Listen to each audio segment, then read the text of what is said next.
Seja bem-vindo a mais um Direito na Prática, a sua dose semanal de informação jurídica de qualidade.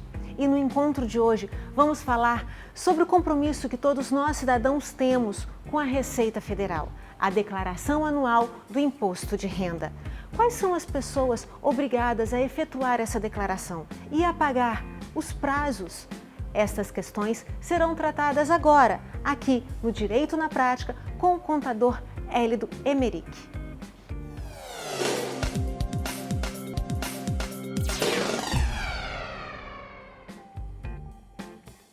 Eu converso com o contador Hélido Emerick. Hélido, muito obrigada por ter vindo aqui no Direito na Prática. Muito obrigado pela oportunidade. Hélido, normalmente eu começo da maneira mais simples para deixar o nosso telespectador situado. O que é imposto de renda? Imposto de renda é um tributo criado por lei, onde fique definido que as pessoas físicas e jurídicas contribuirão com esse imposto para os gastos públicos e os investimentos. Então essa declaração tem que ser feita em razão dos gastos públicos, é por isso? Não diretamente pelos gastos públicos, mas para efeito de arrecadação de renda para, sim, contribuir com o bem-estar social e os investimentos públicos. E quem é que é obrigado a fazer essa declaração? Todo cidadão brasileiro, no caso pessoa física, que possua um rendimento acima de R$ 28.559,70, rendimento anual, que possua bens em sua declaração acima de R$ 300 mil, que possua e recebeu durante o ano de 2018 rendimentos isentos e tributáveis acima de R$ 40 mil, são obrigados a fazer a declaração de imposto de renda. Temos outras situações também, que são as pessoas que obtiveram ganho de capital na venda de bens e também no caso das pessoas que aplicam investimentos em bolsa de valores. E essas que são obrigadas a declarar nem sempre vão ter que pagar? Tem relação de quem paga, quem é obrigado e com quem quer tem que pagar? Ok. Com relação ao pagamento do tributo, vai depender do volume da receita, vai depender também das despesas dedutíveis que você possua no seu gasto anual. Então, a declaração de imposto de renda nada mais é do que um ajuste anual de contas, onde você, durante o ano, teve o pagamento dos tributos e no final do exercício você vai poder utilizar algumas despesas dedutíveis da base daquele imposto pago. Então, por isso que você fala que a declaração é um ajuste anual de contas. Dá um exemplo de uma despesa dedutível. Uma despesa dedutível é o gasto com educação, uma despesa dedutível é o gasto com saúde. Então, todas essas são despesas dedutíveis na sua declaração de imposto de renda. Hélido, nós temos algumas perguntas de telespectadores, vamos assisti-las. Gostaria de saber se o microempreendedor individual precisa pagar imposto de renda e se existe alguma diferença no pagamento desse imposto para essa classe. Referente à pergunta da Renata, o microempreendedor individual, ele tem que ter em mente que ele paga um tributo único que compreende todos os impostos na mesma alíquota. Então esse imposto ele paga mensalmente através de uma guia de recolhimento. O que ele tem que estar atento é o rendimento que passa para a pessoa física dele. Então, com relação a esse rendimento que vai à pessoa física dele, ele tem que estar atento às normas de quanto que você pode colocar como rendimento para efeito de isenção de imposto. Caso contrário, ele terá que prestar conta ao ajuste do imposto de renda. E o contribuinte, que é o titular sócio ou sócio de empresa, ele está obrigado a apresentar a declaração de ajuste anual? Nessa questão, com relação a você ser sócio de empresa e a obrigação de você apresentar a declaração, não. Você tem que estar atento se você obteve rendimento ou se você se enquadra em situações de obrigatoriedade de entrega. Existe um limite de idade para declaração e pagamento do imposto de renda? Também isso é um mito, não existe limite. Você se enquadrando nas questões de rendimento, de obrigatoriedade de patrimônio e de bens, nas regras de obrigatoriedade, você tem que apresentar sua declaração de imposto de renda. E o contribuinte que ele possui uma doença grave, ele está desobrigado a apresentar a declaração do imposto de renda? A questão da moléstia grave, que na lei do imposto de renda a gente trata por essa questão. Existem várias doenças que te dá a isenção do imposto. O fato de você estar isento do imposto não quer dizer que você não tenha que entregar a sua declaração. Até porque você tem que provar que está isento, que tem essa moléstia, não é isso? Até então você tem que provar, inclusive, a movimentação financeira que ocorre nas suas contas. Então a maneira de você provar é você apresentando sua declaração e considerando esse rendimento conforme a fonte pagadora informou com relação aos seus rendimentos no campo de isentos de tributação. Existe a forma de declaração simplificada e a completa. Quando que se opta pela simplificada e quando que se faz a opção pela completa? A questão da declaração simplificada e a completa ela é uma questão matemática. Se você, na sua declaração pessoa física, você possuir vários despesas dedutíveis em volumes que compensam você considerar essas despesas, ao invés de pegar o desconto que a Receita te dá na sua declaração de imposto de renda, que é o desconto simplificado, você faz a opção. O próprio sistema hoje faz um comparativo. À medida que você vai lançando as informações, ele vai te dando um comparativo de qual é a melhor opção para você contribuinte. Elton, nós vamos fazer uma paradinha para os nossos comerciais e voltamos já já.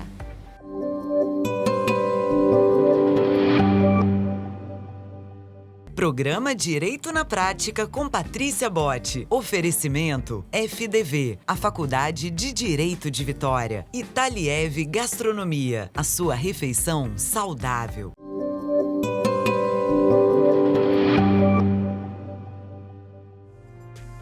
Estamos de volta e eu estou conversando com o contador Élido Emerick sobre imposto de renda.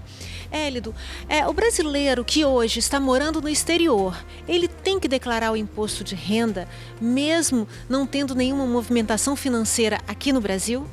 Ok, Patrícia. Com relação à pessoa que... Vamos colocar em dois casos, ok?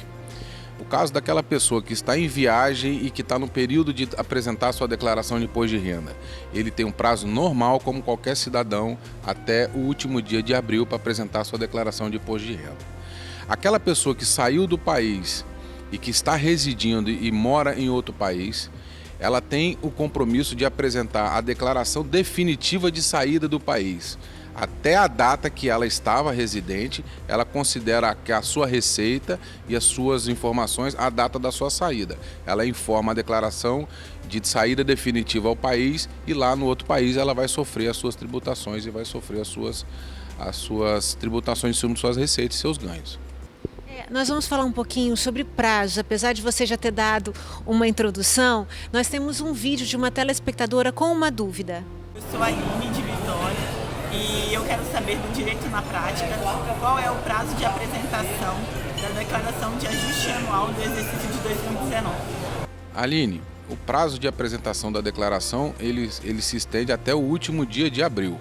Então se começou as declarações no dia 7 de março, quando a Receita disponibilizou o sistema para receber essas declarações, e ela se estende até o último dia de abril. Aquele contribuinte que na data final, ou seja, 30 de abril, ele ainda não apresentou a declaração, o que ele deve fazer?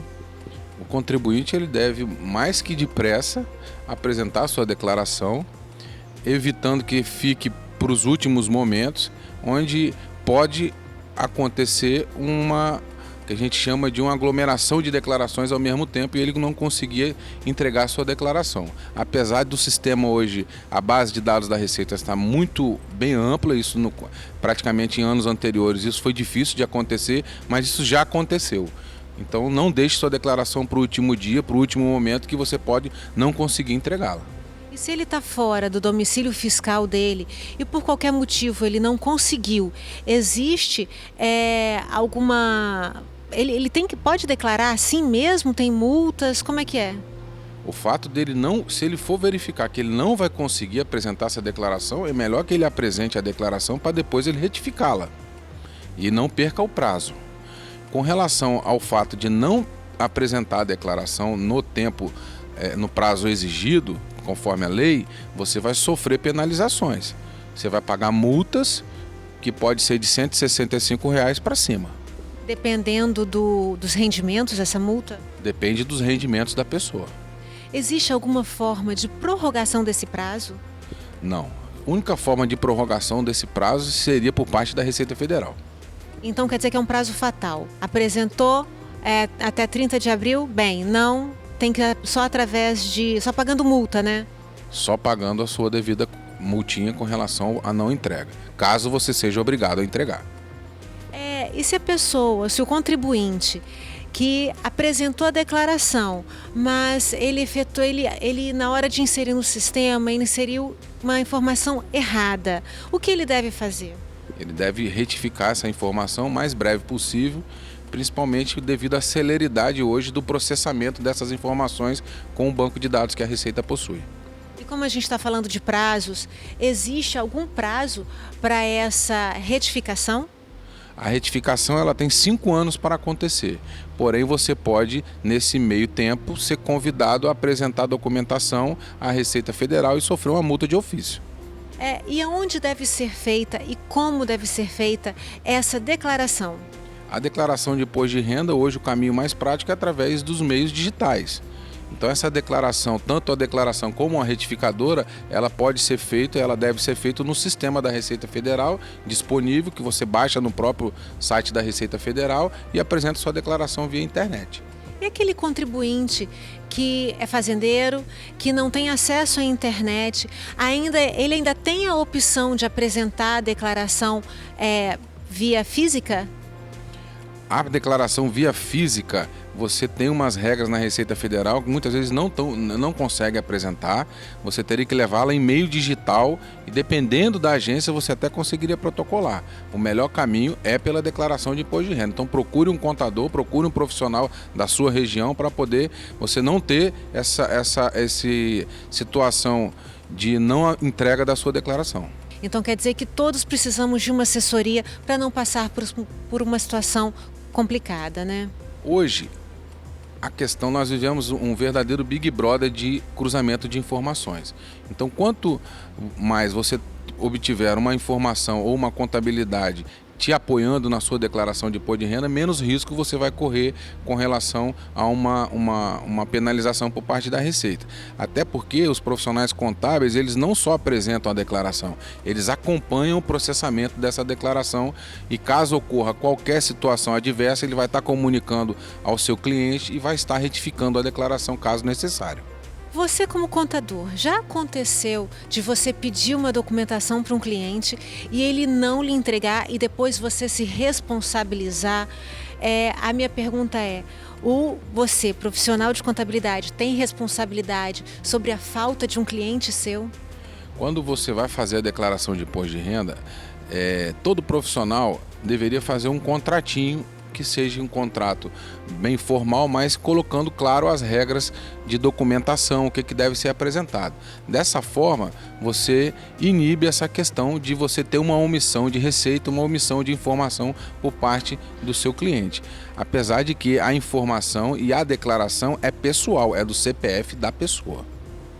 Certo. Nós vamos dar mais uma paradinha para os comerciais e voltamos já já.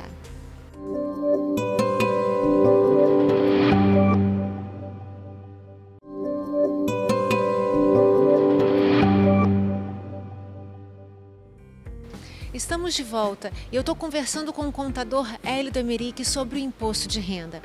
Hélio, nós vamos começar esse bloco com a pergunta da Camila.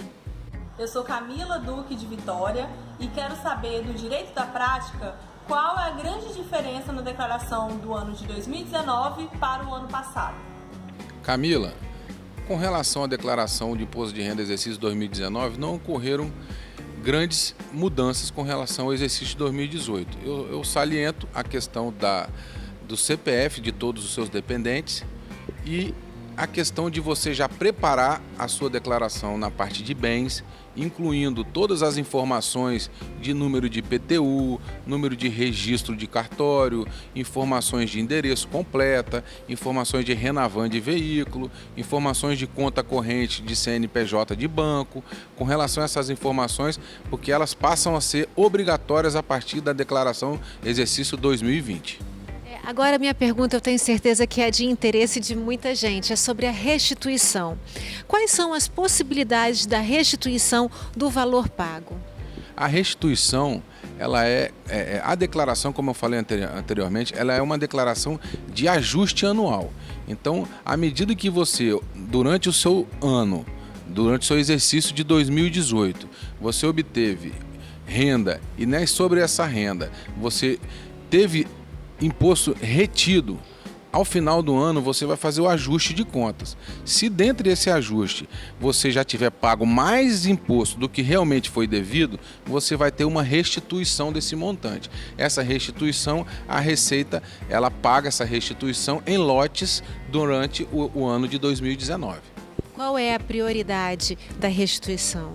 A prioridade da restituição é a seguinte: idosos acima de 60 anos, ok?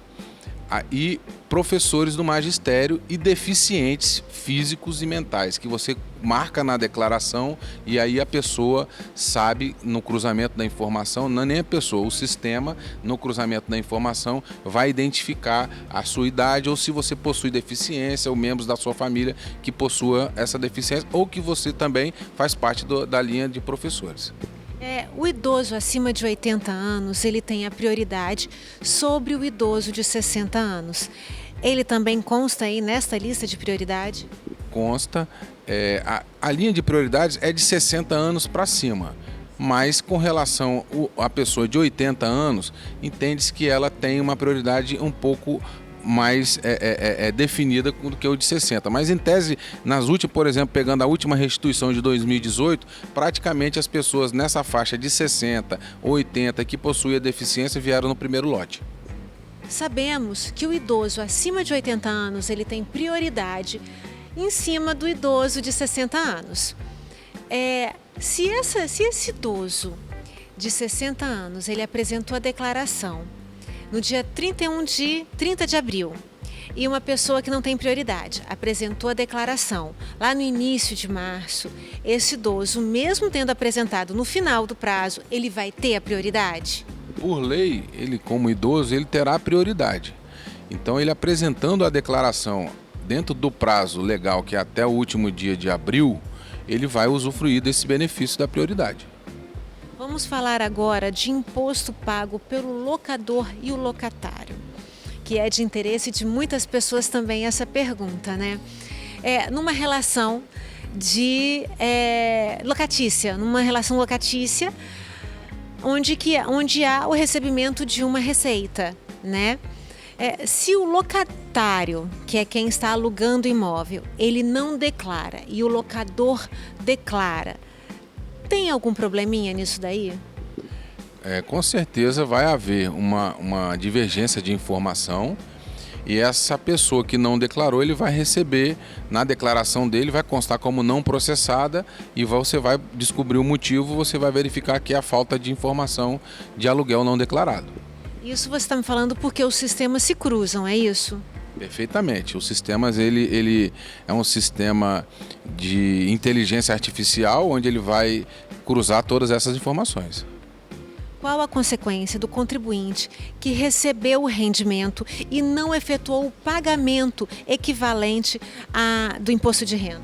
O contribuinte que dentro das obrigações de entrega e ele não apresentou a sua declaração de imposto de renda, ocorre que todas as fontes pagadoras e quem informou o pagamento do seu salário, da sua renda, ou o pagamento do seu aluguel, ou que seja informações de compra de imóvel, compra de venda de imóvel, aluguel através de imobiliárias, através de aquisições com construtoras, todas essas bases, as informações já estão na mão da Receita Federal. Então, se você não apresentar a sua declaração, você vai sofrer as penalizações pela falta da não entrega e você vai ser intimado a apresentar a sua declaração.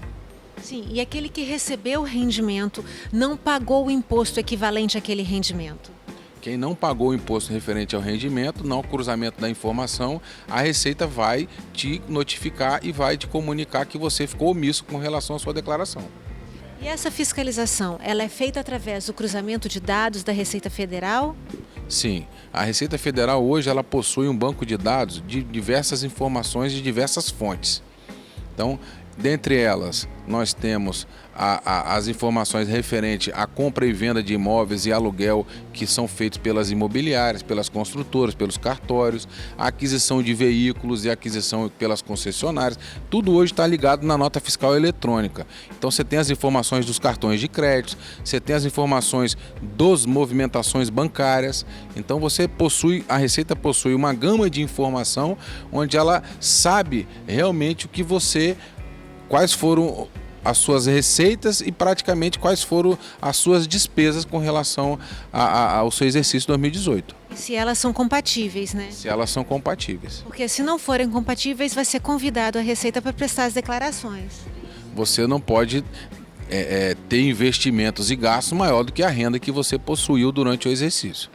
Hélio, nós estamos encerrando o nosso programa, mas eu tenho mais uma perguntinha para você. Qual é o seu conselho, a sua orientação para o contribuinte agora, no momento de apresentação da declaração do Imposto de Renda de 2019? O maior conselho é procure um profissional contábil para que possa te auxiliar na sua declaração. E também junte toda a sua documentação, informações financeiras, informações de aquisição de bens, informações de cartão de crédito, informes de rendimento do seu trabalho, do seu aluguel. Junte todas essas informações e não deixe para fazer sua declaração no último momento, que você pode conseguir não apresentar e ser penalizado com umas multinhas aí que nada dessas multas são agradáveis de você receber. Hélio, muito obrigada. Suas informações foram muito úteis ao nosso telespectador. Estamos à disposição a qualquer momento que precisar. E você, telespectador, que ainda ficou com alguma dúvida, siga as nossas redes sociais, no Instagram, TV Direito na Prática, no Facebook, Direito na Prática e no YouTube, Direito na Prática com Patrícia Botti. Porque lá, além dessas informações, tem outras aguardando você. Até o nosso próximo encontro.